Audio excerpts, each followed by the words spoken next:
Hi, my name is Sakshi Gangwar, and the title of my presentation is Rise of Slums in Delhi. Urbanization, the process which accelerates the development of cities and towns, is one of the most persistent factors responsible for the creation of urban poverty and squatter settlements. Slums has been trapped in the cycle of poverty for decades, primarily due to the negligence of government authorities.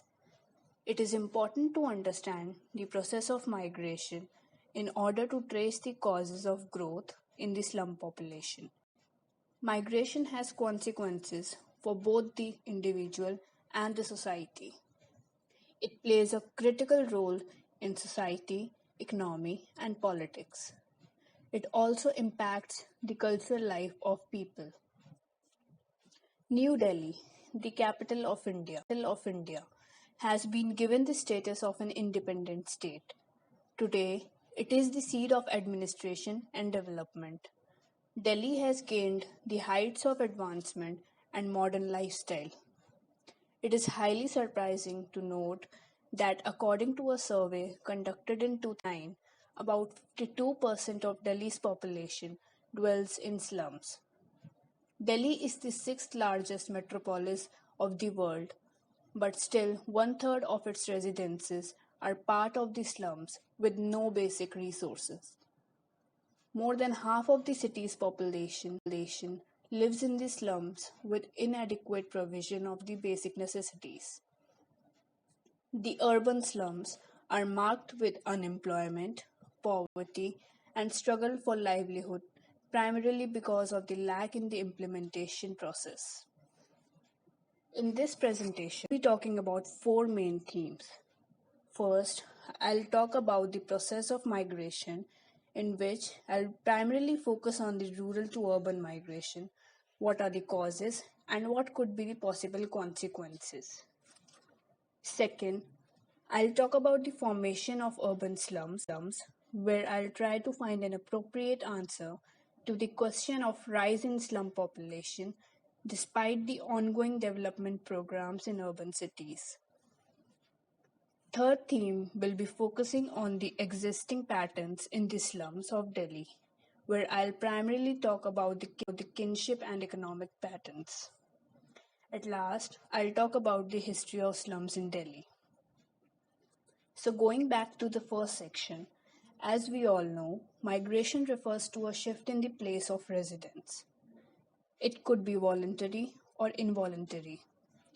There are many reasons of migration. One can classify it into economic, social, and political. Economic reasons could be the lack of basic necessities in rural areas and availability of better jobs and resources in urban settings. Social reasons of migration, marriage, and kinship obligations. Like most of the women living in the slums of Delhi, are bound to leave their houses in order to live with their husbands. Migration of a person due to political reasons could be another significant reason. In recent years, the process of migration has increased due to the economic development in the urban cities, which further create various consequences, like urban unemployment due to the overpopulation in cities and shortage of employment opportunities, rise of slums due to the lack of proper housing and jobs. People with limited resources lives in the slums.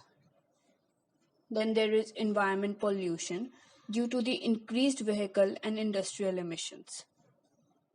Now let's try to understand how and why are slums formed.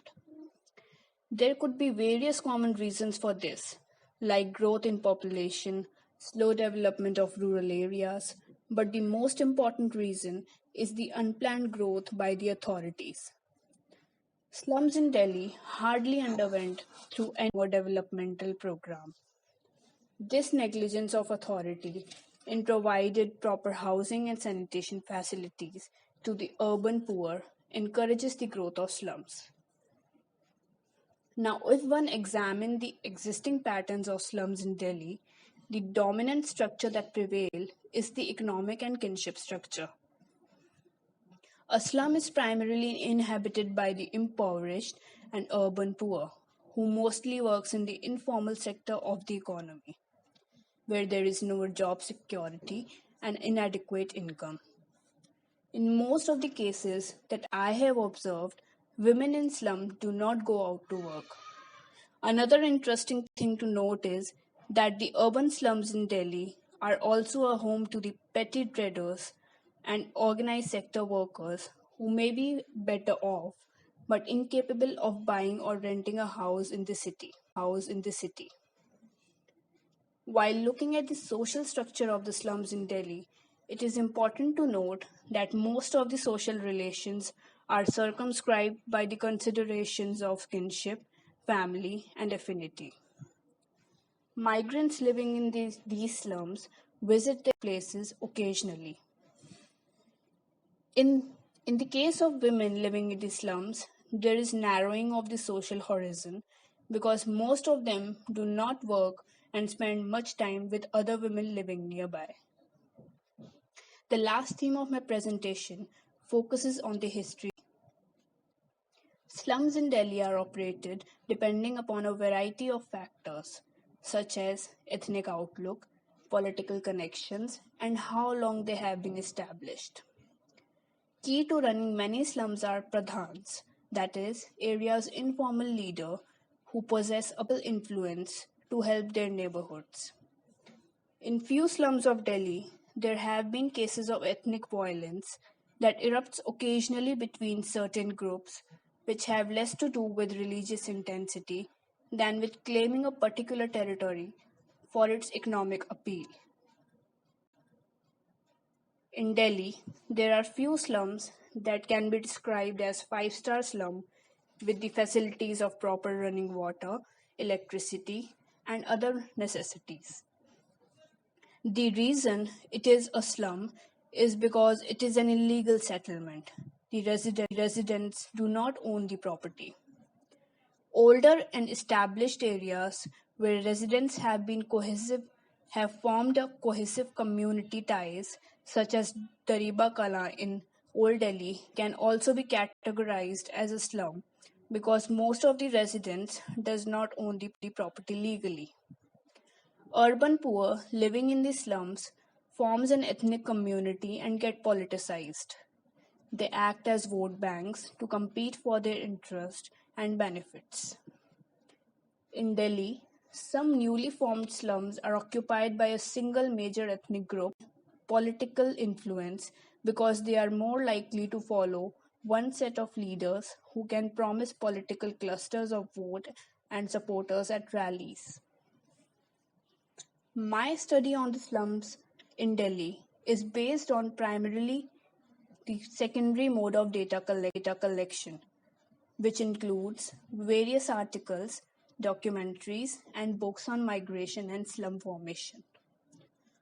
I have relied on content analysis because it was quite challenging for me to visit a slum in the given circumstances.